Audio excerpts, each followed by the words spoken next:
Hello everybody, GamerJ86, and we're going to check out an animation video of the USS Laffey.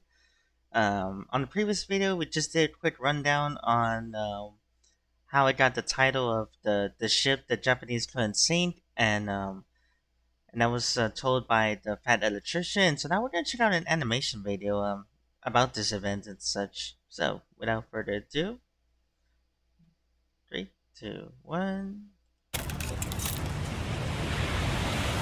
And we're actually gonna go with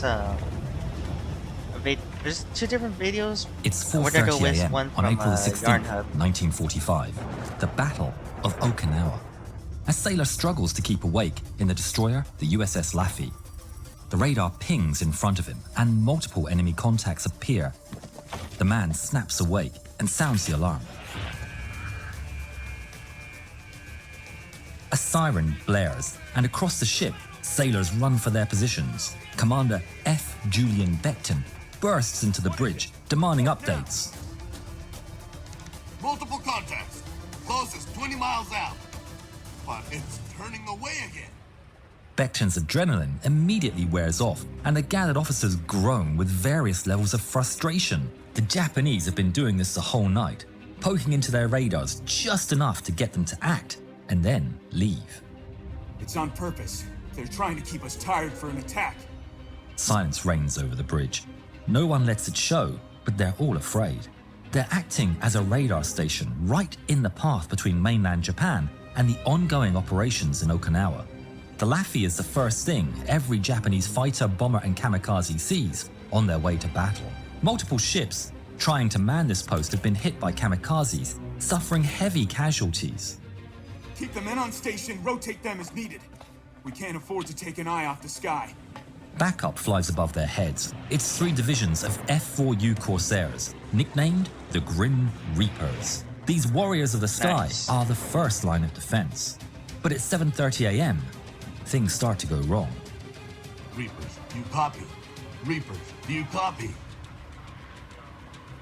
Contact with the Corsairs is lost. Beckton is horrified. Without air cover, they suddenly find themselves extremely vulnerable. Huge enemy formation. They're coming from the north. Beckton takes one look at the screen and his blood runs cold. He would later write, "That screen had so many dots on it that it looked at times like an advanced case of chickenpox." Everyone to battle stations. Engine, give us everything you've got. Where are the Corsairs? The Corsairs still aren't responding, sir. A sense of doom washes over him. They're alone. Alarms blare across the ship, and men are sent running for their posts. From the formation, 6 kamikazes peel off to hunt Laffey, starting in a slow circle. From a distance, 2 make their move and pounce. Target, sir. 11 miles out. Closing fast. Flanking speed. 9 miles out. Stand by for main battery. Outside, everything stands still. Men have their eyes locked on the sky, gripping the firing button as they listen to the distant rumble of engines getting closer. 7 miles. At the last moment, Beckton decides he's moving to the flying bridge. Let's drop some lead on these mother... Fire! He's just in time to witness the powerful boom of Laffey's 5-inch main guns. The sky is littered with flak as the first pair of kamikazes dive in off the ship's bow. The brave Japanese pilot leading the charge through puffs of flak. But it's for nothing as a full 5-inch shell impacts the Japanese aircraft square in the nose, violently disintegrating it into a ball of flame. A second Japanese plane charges through the smoke of the fallen. The 40mm guns open up, shredding the plane as it speeds ever closer. But it doesn't fall. It enters the range of the 20mm, and they too join in. The entirety of Laffey is pouring out lead as fast as it can until the enemy aircraft finally rips apart, until it smashes into the sea 3,000 yards away. But there's no time to celebrate, as seconds later, 2 more Japanese planes appear off the stern, flying at wave-top height. The Laffey's 5-inch guns take aim at the incoming enemies and open fire. The depressed weapons are barely clearing the 20mm gun emplacements in their way. The crew of the anti-aircraft gun take cover as they're hit with the muzzle blast. Becton orders a turn, trying to bring more guns to bear as the enemy gets ever closer. The Japanese pilot is just seconds from impact when a shell rips off its wing and sends it tumbling into the sea. The fourth plane also attempts a daring charge, braving the exploding shells and storm of lead. The Americans fire with all they have, and the enemy stubbornly presses on, desperate to take as many Americans down with him as he can. Laffey punishes the enemy. The plane cartwheels across the sea before sinking beneath the waves. Yeah, got it. There's another one. But they're still not done. The last two of the 6 aircraft charge to the attack, one from port and one from starboard. Most guns turn to starboard and open fire, but meanwhile, the portside plane pushes through with lesser resistance, rapidly accelerating towards the ship. The starboard plane is torn to pieces, falling from the sky as flaming confetti. But the Americans have ignored the second enemy for too long. He opens fire with machine guns, strafing the Laffey and inflicting significant casualties on the exposed sailors.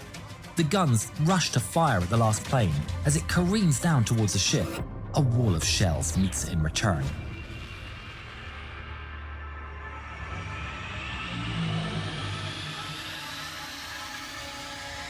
But nothing can stop gravity, and the flying wreck is coming straight for the ship. Sailors, seeing the incoming plane, flee for their lives, shouting and running while the rest of the ship's guns open fire to the bitter end. Becton screams to turn the rudder hard to starboard in a desperate attempt to evade the enemy. The wreck slams into the sea with a soul-shaking explosion, its bomb detonating and sending a wave of shrapnel across the deck. But miraculously, the ship survives. The sky falls into an eerie calm. Enemies still linger in the distance, but none pounce. The crew takes a moment to drag the wounded to the infirmary and compose themselves, having just enough time to get a drink of water and for the reality of their situation to sink in. After 7 eternal minutes of suspense, another enemy turns for Laffey. Becton turns the ship to give the incoming plane his broadside, allowing all his guns to unleash upon the enemy. The Val evades left and right, attempting to aim straight for Laffey's bridge. Becton can see the enemy's aim clear as day and orders evasive maneuvers of their own. Rudder to port! Enemy races in, but he's aimed poorly. He's forced to abort and turns away, still under fire. But once clear, he determinedly dives in for the Laffey's bridge one more time. Becton voices an endless stream of orders. Rudder to port! Aye, aye, sir. Head on! To starboard! Aye, aye, sir. It's a high-stakes game of cat and mouse as he desperately hides the bridge from the Val's flight path again and again. The aircraft somehow still flying despite numerous hits. Aboard the ship, a gun captain leads his 5-inch turret from the hatch atop the mount when one of the barrels stops working. What happened? It's Damn it. stuck. It won't elevate. Cursing his luck and without time for a proper repair, the captain jumps off the mount, takes a hammer, and slams the base of the barrel. Meanwhile, in the air, the Usually pilot that can feel works. his own aircraft falling apart underneath him. And in desperation, he gives up chasing for the bridge. He turns straight for the main part of the ship and dives in. The guns zero in on him, shredding his Val as one of the Laffey's turrets fills his windshield. The aircraft zips in and crashes on top of the gun and destroying the hatch the gun captain had been in just 2 seconds ago. The wreck and a flood of flaming gasoline fly over his head, the Val flying off into the sea as the deck is engulfed in flames. The gun captain and other nearby men rush to get the flames under control. Becton watches the scene unfold, but then he hears the shouts of a lookout. Contact the port. Coming in fast. His heart sinks. He's been too focused on starboard. He orders the 5-inch guns to turn towards the new threat, but it's far too late and can't turn in time.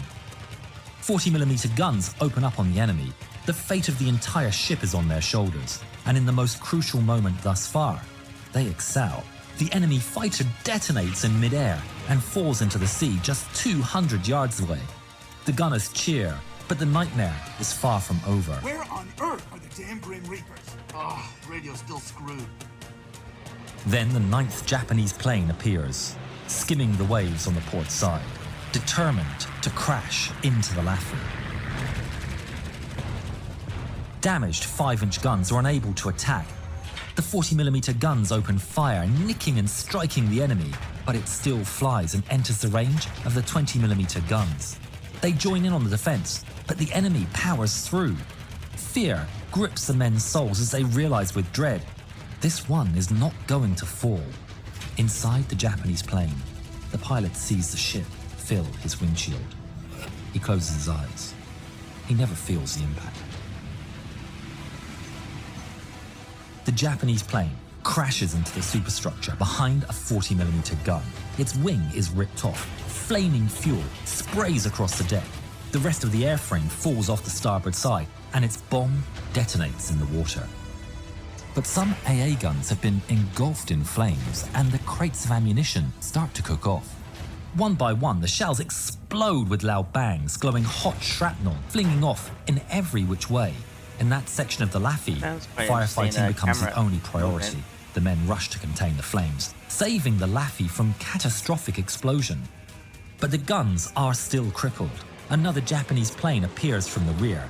Guns on the very stern open fire, but with so many weapons in the aft out of commission now, their volume of fire isn't enough, and the valve smashes into the stern, devastating the interior. The stern of the Laffey is now a burning inferno, and without defenses, it's also the easiest place to strike. Another plane sweeps in, but this time it drops its bomb into the stern. The explosion takes out the ship's rudder and breaches the hull, locking it on a 26-degree turn to port. Laffey is now stuck in a perpetual circle. Beckton no longer has enough control to evade more attacks, but more attacks come. There's a huge number of enemies in the sky, so many he can't even count them. Beckton watches as 2 aircraft peel off the circling swarm and dive into the attack. He orders the ship to flank speed. It's the only thing he Like can a do. bird of vultures just enough. flying around until they The few guns in the stern open fire on the first incoming plane, but they're not enough, and the plane slams into the ship, almost unimpeded.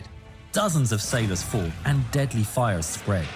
The second follows soon after, but its bomb fails to explode and clatters across the deck.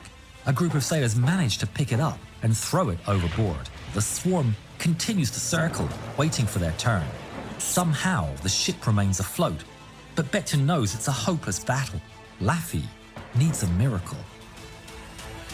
Corsairs, they're back! A flight of American fighters charges into the scene, immediately cutting down 4 of the circling kamikazes and turning them into streaks of fire. The Grim Reapers are here. In the air, the swarm of aircraft scatters in every direction, and a battle breaks out in the skies. But it's hardly a dogfight, it's a slaughter. The undertrained pilots in their obsolete aircraft are no match for the American fighters, and they go down in flames, one after the other. If you enjoyed this video, we'd really appreciate your subscription, and you can join us on Discord. Thank you. But Laffey isn't out of the woods yet. In desperation, several Japanese make a turn for the destroyer, determined to take the ship down with them. The first dives in with a Corsair hot on its tail. The Laffey gunners open fire, but miss out of fear of hitting their ally. Beckton watches the Ki-43 with horror as it comes barreling towards him. He drops to the floor, and the 2 aircraft both roar overhead. Both fighters clip the Laffey's mast just above his head. The Japanese plane spins and crashes into the sea, while the Corsair pulls up into the air, and the pilot, incredibly, bails out. In the process, the American flag from the mast drops onto the deck. Signalman Second Class Thomas B. McCarthy instantly told a sailor nearby, We've got to get that back up there. in the middle of combat, McCarthy retrieves the fallen flag and climbs the mast. Beckton spots him climbing, but doesn't interrupt, returning to command while McCarthy mounts the flag high on a cable for all the sailors to see. Yeah, got it. Good job. 4 more Japanese kamikazes charge in one by one, and the gunners take them all down by the skin of their teeth.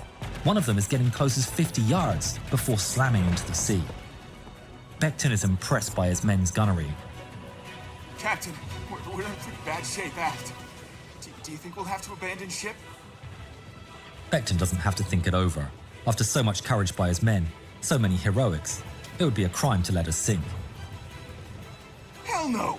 We still have guns that can shoot. A bomber sweeps in and drops his ordnance into the Laffey's battered stern. Then another bomber charges straight for the St. bridge. Joe's An from, officer sees it the coming web and series. tackles Becton to the floor. Never retreat, Moments never before surrender. a volley of bullets rips through the structure. The bomber roars overhead, but immediately after, it's caught up by a Corsair and cut down from the sky. Then another bomber comes in from the port bow with two Corsairs in hot pursuit, doing all the damage they can until it's hit in the ammunition and explodes right above the sailor's head. What's left of the bomber crashes into the waves. Then, suddenly, there's silence. After 80 minutes of hell, everything fell quiet. The crew can barely believe it. Becton asks himself, why would the enemy let up when they were so close? But then he looks up to see 24 Allied Corsairs and Wildcats covering them, and not a single Japanese in sight. Still, the ship was left a burning wreck, and Becton feared that after everything they would have to abandon it. But they managed to keep the ship that wouldn't die afloat. The attack tragically claimed 33 of the 336-man crew, with 70 more injured. The Grim Reapers scored 33 victories during the defense. Incredibly, the ship that was attacked by 22 kamikazes and wouldn't die is still afloat. You can visit the USS Laffey at Patriots Point Naval Museum, South Carolina. Thanks again to World of Warships. Check out the link in the description. Alrighty. So that was the USS Laffey.